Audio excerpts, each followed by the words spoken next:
Assalamualaikum Bang. Waalaikumsalam, berjumpa kembali bersama saya Wong Ganteng Sakdonya. Mohon untuk tidak menyebutkan nama dan identitas dalam percakapan ini Oke. karena percakapan Hmm, ini saya naikkan dalam konten. Gimana ini, Mbak? oke. Cuman mau ini aja, apa itu minta solusi dan saran juga gitu. Boleh, boleh. Terus buat pembelajaran untuk yang lain aja gitu. Selama Hmm, kita di Hong Kong, ya harus hati-hati dengan berteman. hmm. Atau jangankan sama teman ya, kadang sama saudara juga ada yang urusan uang itu tahu sendiri kan. Gitu. Siap, siap, siap, siap. Gimana ini, gimana? Jadi buat orang lain bisa buat pembelajaran juga dari pengalaman selama ini yang aku alami sekarang ini. Hanya apa itu satu orang ini yang susah banget untuk ini, kita sudah bantu semampu kita juga, dia udah perjanjian di atas materai juga ada gitu. Dari tahun 2019 itu di akhir tahun bulan 11 12-an itu kita ada ini, dia minta tolong katanya itu mau beli mobil katanya gitu kan, sama saudaranya mau dijual kan, sayang kayak gitu, biar suami aku katanya gitu ada kerjaan, biar ada penghasilan kayak gitu, jadi enggak apa itu ngejar-ngejar uang aku di sini kayak gitu kan. Gitu aku masih walaupun udah merantau dulu di Taiwan katanya masih susah juga gitu, masih ngontrak inilah bla bla bla seperti itu kan ceritanya seperti itu. Jadi untuk apa itu biar suaminya ada kerjaan kayak gitu, penghasilan, jadi dia mau apa itu kan karena uang nggak sedikit gitu ya. Jadi dengan terpaksa yuk. Dan aku juga tahu rumah majikannya itu di daerah Cungsawan sini. Kita dulu itu Alamatnya komplit ya? Alamatnya komplit. Semua ada bukti-bukti, bukti-bukti semua ada gitu. Makanya kenapa sekarang aku berani speak up, karena apa ya, orangnya ini kok nggak ada takutnya gitu loh. Malah yang disalahin itu kitanya. Padahal aku yang ngomong nggak secara kasar, kalaupun dia ibaratnya janji 1 kali, 2 kali, 3 kali, oke lah kita ibaratnya masih memahami ya. Kalau dia belum ada uang. Tapi kan dari tahun 2019 sampai sekarang udah tahun 2024 kan, udah berapa tahun aku itu sabar selalu dijanjiin, dan awal perjanjian itu kan dia minta waktu tahun 2019 sampai tahun 2020 bulan 10 11 itu dia mau renew kontrak, katanya dia mau ngambil uang di bank katanya gitu. Mungkin mau dikasih ke aku sebagian atau masih mau dipakai, yang penting aku masih ada di sini dan kamu tahu alamat majikan aku. Dan aku juga pernah sih ketemu majikannya itu waktu itu corona kan, tahun 2020 bulan 1 itu kan. Nah dia itu ada apa itu kayak namanya waktu itu kan lagi boomingnya masker kayak gitu kan. Nah majikannya itu borong masker dari Indo kayak gitu kan. Nah pas waktu itu aku lagi nunggu visa, bantu jualin juga gitu, dan ada penjualan uang, dan jadi hasil uang pun aku langsung setorin semuanya lancar, karena emang aku orangnya juga amanah gitu ya, dan nggak mau banyak ini, juga tahu hak-haknya orang gitu. Tahu itu semuanya majikannya di sini, dan aku sering kali dia selalu ingkar-ingkar janji terus, dan waktu itu juga dia udah mau ini kayak mau menghindar, cuman dia nggak bisa menghindar karena aku tahu rumah majikannya kan kayak gitu. Aku selalu ngejar dia terus, jadi dia sekarang itu selalu standby apa itu HP-nya, kalau ada dari aku itu kadang nggak langsung dibalas, tapi apa itu pasti ada ini buka, karena sewaktu aku pasti datang ke rumah majikannya itu gitu, ketemu sama dia kayak gitu kan, di depan pintu janji, iya nanti tunggu bulan ini dan sekian kayak gitu mau dibalikin, tapi nyatanya sampai sekarang. Dan masalahnya ini rumitnya itu dia kayak mencari kesempatan kesempitan, itu selalu manfaatin majikannya juga, katanya itu dia bilangnya selalu minjem uang sama majikan, jadi uangnya itu dipotong terus gitu gajinya gitu. Tapi bila mana kalau kita orang baik ibaratnya amanah ya, kita dapat pinjaman dari majikannya kan harusnya dapat berapa, dan inget gitu loh ngasih uang ke kita kan gitu, berapa dulu kan aku juga nggak bakalan marah lah, ini dicicil enggak, nggak ada ujung pangkalnya gitu, Bang. Sampai urusan katanya itu si adiknya juga mau jadi penjamin. Nanti tunggu bulan sekian dari bulan kemarin, tahun kemarin bulan satuan itu dia janjiin katanya mau ngasih.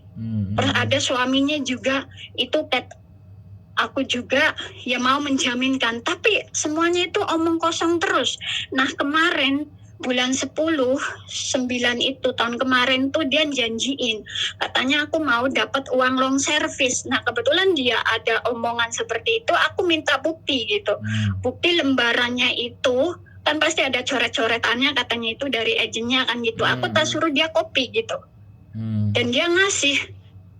Tunggu katanya di bulan 10 tanggal sekian.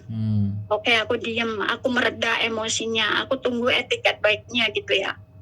Tapi udah waktu hari H-nya, ya itu lagi majikannya katanya lagi jaga adiknya yang di rumah sakit, yang sakit jiwa kayak gitu kan. Terus tunggu dalam berapa hari lagi tanggal sekian. Nanti kalau majikan aku udah ini, aku minta uangnya. Oke, aku tak tunggu.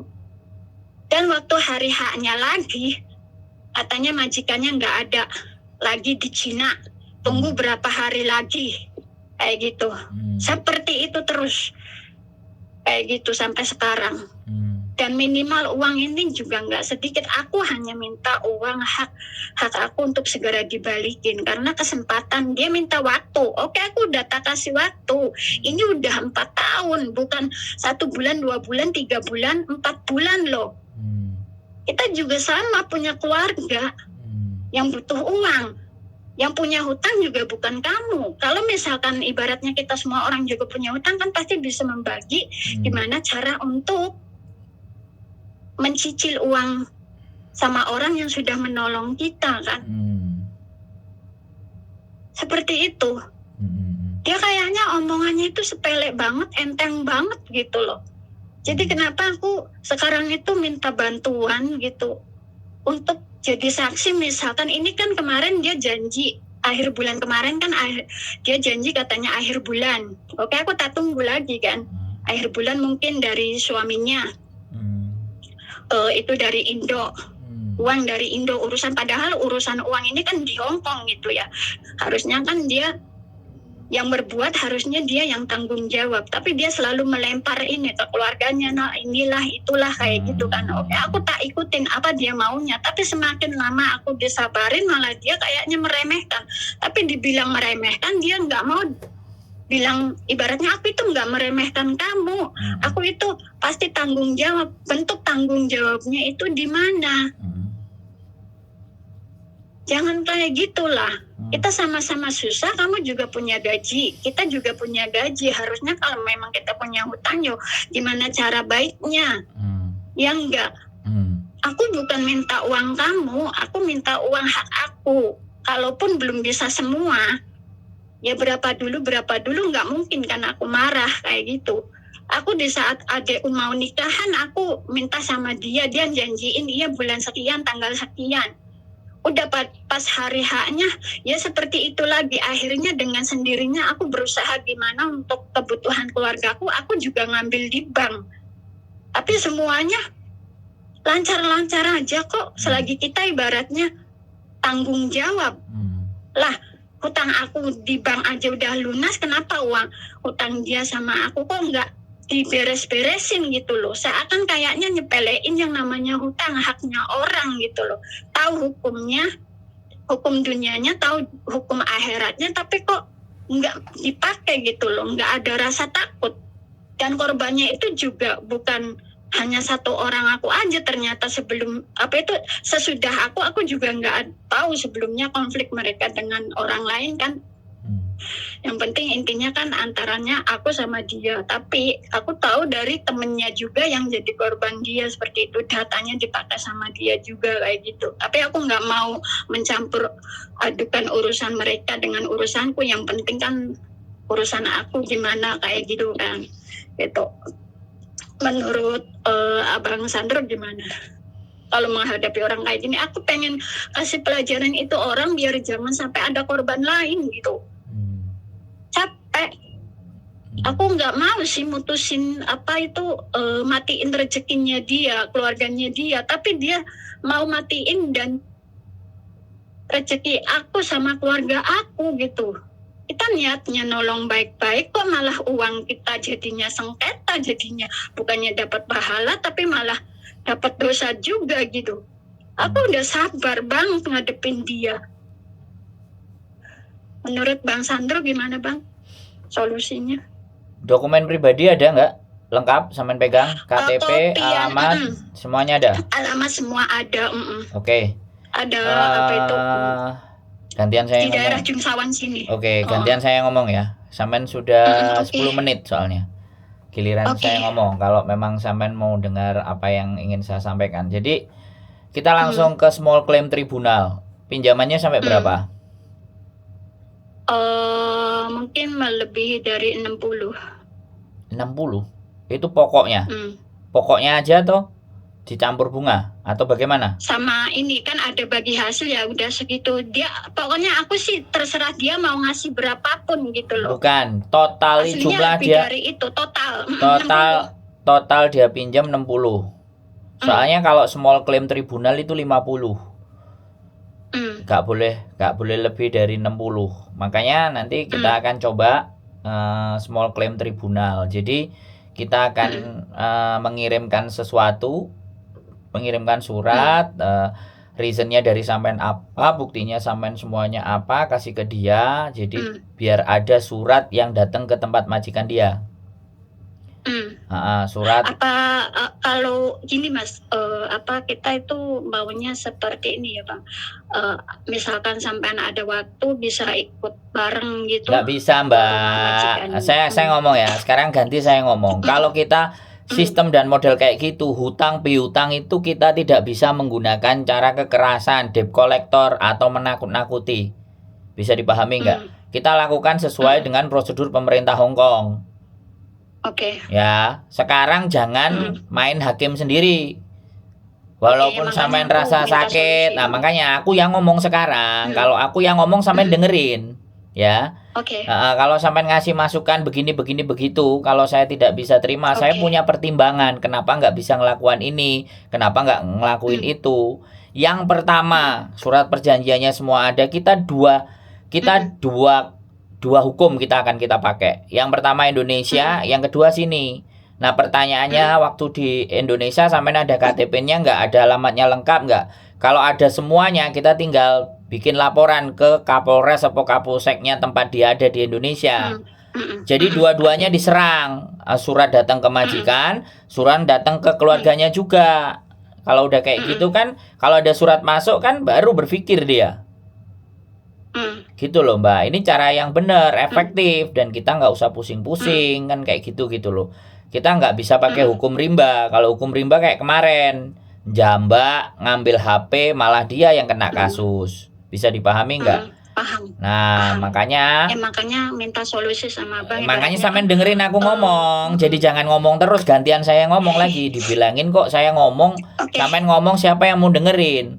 Small claim tribunal, sampean hari biasa kapan mau keluar? Kita datang ke kantornya, sampean ngisi form semua. Alamatnya dia semuanya, terus sampean tulis utangnya ada berapa, terus utangnya bagaimana, dan bagaimana kewajiban dia. Pokoknya semua perjanjian sampean tulis di daftar itu gitu loh Mbak. Bisa dipahami nggak? Terus masuk ke small claim tribunal, dia akan ngasih ngomong ke sampean begini dan begitu. Nah setelah dia ngomong begini dan begitu, sampean dengarkan dengan seksama dan sampean tinggal ikuti aja arahannya dia selanjutnya gitu loh. Bisa dipahami nggak? Jadi Hong Kong itu juga punya tata cara untuk menyelesaikan persoalan yang seperti ini pakai jalur hukum gitu loh. Ya kan, utang piutang ini memang nggak bisa diperkarakan, hukumnya perdata. Kalau perdata pengacara, kalau pengacara Hong Kong mahal. Tapi kalau toh pun kita berani mau, ya kita bilang perjanjian sama pengacara supaya untuk pembelajaran atau langsung masuk ke polisi. Jadi itu yang dari dulu yang ingin saya pelajari juga. Makanya saya juga cari link kalau hukum perdata ini mengkasuskannya bagaimana. Banyak sekali teman-teman yang utangnya nggak diambil dan terus terlena kenaan, sing jupuk duitnya ini nggak pernah mau melakukan apapun gitu loh. Nah itu saya juga bukan diem-diem Mbak ya, nyari mana pakai jalur yang paling murah. Di sini ada nggak LBH, lembaga bantuan hukum seperti itu. Sampai saya beberapa nanya sama mahasiswa hukum yang ada di Hong Kong pun ciwo. Jadi kayak buat apa gitu loh kan. Gitu loh Mbak. Makanya saya terus nanya, kalau ke polisi mau yo ngutang nggak bisa dimainkan. Katanya ke kantor pengacara. Nah kemarin saya sempet didatangi, tapi sekali konsultasi sampai hampir 3.000. Ya saya mikir kan, kok sampai begini angkanya, harganya seperti ini. Nah soalnya pengacara di Hong Kong kan beda-beda, nggak kayak di Indonesia. Semua pengacara Indonesia apapun kasus bisa, di Hong Kong kan tidak bisa. Urusan pencurian beda, urusan perdata beda, urusan penjara beda, urusan pembunuhan beda, semuanya beda-beda, ada sub-subnya sendiri. Nah ini kan bisnis dan perdagangan, makanya saya mau cari mana yang bisa lebih murah. Nah untuk solusi pertama yaitu sampean ke kantor daerah Chung Sawan juga. Jadi small claim tribunal namanya. Sampean datang ke sana, sampean ngisi form, sampean tulis ABCD bla bla bla bla, terus masukkan formnya. Misalkan Bang Sandro ada waktu atau mungkin aku ada waktu libur, kan liburnya kadang aku hari biasa juga, nggak mesti libur juga. Misalkan ini dia kan janjinya dari dia Mbak, sama saya kasih tahu. Itu. Saya kasih tahu. Kalau sampean tetap maksa saya harus datang ke tempatnya dia dan nagih, itu bukan solusi, Mbak. Bukan maksudnya ke tribun. Ya udah, saya ngomong sampean enggak dengerin saya ngomong. Sampean libur hari apa kapan kita janjian. Yang penting saya di Ijoli Patadong, wis. Enak toh? Oke, enggak apa-apa. Udah. Bang. Ya udah, wis enggak usah. Masalah urusan itu enggak usah panjang kali lebar. Sampean libur hari apa kabari. Saya ada di Hong Kong, kita berangkat. Kalau saya ada di Hong Kong loh ya. Karena buat pembelajaran. Ya dengerin saya ngomong dulu. Saya belum selesai ngomong. Biasakan gantian, Mbak. Kalau saya lagi ngomong sampean diem. Sampean ngomong aku diem. Jangan dua-duanya ngomong. Kalau saya ada di Hong Kong, kan saya hari-hari ini akhir-akhir ini akan kemungkinan mulai plan rencana untuk ada urusan di Jepang. Makanya sampean kabari beberapa hari sebelumnya. Terus istri saya kadang-kadang ya minta nggak mau aku kemana-mana, harus nemenin dia kan. Jadinya biar kita bisa atur, biar sekalian sampean juga tahu. Nanti sekalian kita kontenin biar teman-teman pada paham semuanya. Kalau ada pinjaman sama teman-temannya, yang menjadi persoalan itu pada saat pinjaman itu mereka nggak punya data, mereka nggak punya semua alamat semua. Jadi gimana mau ngasih pelajaran kalau nggak tahu ID-nya berapa, apa semuanya berapa. Itu loh Mbak. Wis sekarang nanti hari libur sampean kapan, bagaimana kabari, tak anterin. Oke, siap. Tunggu dalam 2 minggu, 3 minggu ini, mungkin tanggal 21-an itu gimana reaksi wis, pokoknya terserah. Wis. Nanti tak kabari abang lagi gitu. Hari biasa karena nggak ada yang buka kantor Hongkong kalau hari Minggu, oke? Oke. Nah, makasih infonya. Nanti kalau solusinya, Bang. Nanti kalau ada pengacara lagi yang bener mau dan bayarnya murah juga tak sampaikan ke sampean. Karena kalau Hongkong kan harusnya semua kalau bantuan hukum pastinya ada, tapi saya nggak tahu ada di mana. Iya pastinya. Saya cari dulu itu semuanya. Kenapa? Iya.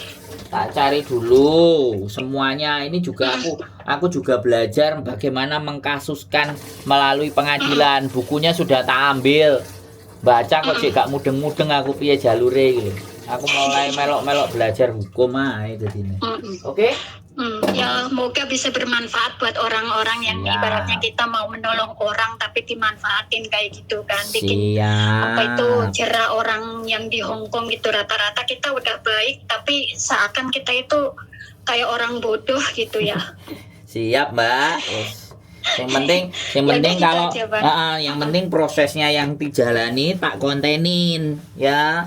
Oke, Tak ya biar semua kontenin. tahu buat wawasan Nah, juga buat mereka. Kalau nah, memang kita mau bantu harus ada apa hitam itu di atas data-data putih. lengkap kayak gitu. Gitu. Haya ada, Ya. aku itu ada dari awal tuh. Makanya kan biar oke gitu loh Mbak ya. Jadi Oke. nggak ada persoalan. Kita berdoa dan berjuang. Namanya Oke. juga berusaha nagih itu sebenarnya membantu dia. Tapi kalau udah usaha kita lakukan ya wis. Nanti pakai cara lain apa gitu loh. Oke?